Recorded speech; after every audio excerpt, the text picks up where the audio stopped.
This is the Lone Crater YouTube. We hope this video helps. In this video, I will explain how to use oil of oregano for a sore throat. First, it's crucial to dilute oil of oregano before any application. Take 1 to 3 drops of the essential oil and mix it thoroughly with a carrier oil.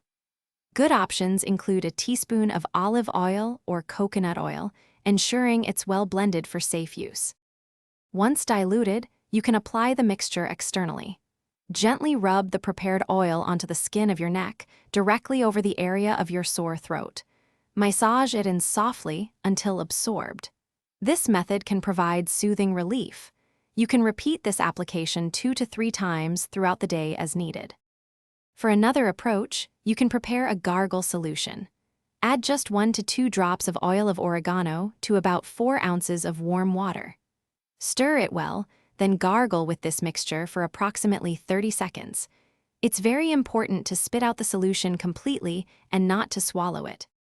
Always remember to prioritize safety. Before starting any new remedy, especially if you have underlying health conditions, consult with a healthcare professional.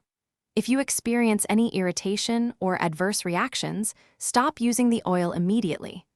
Never apply or ingest undiluted oil of oregano, as it can be very potent. Thanks for watching. Consider subscribing if we helped you.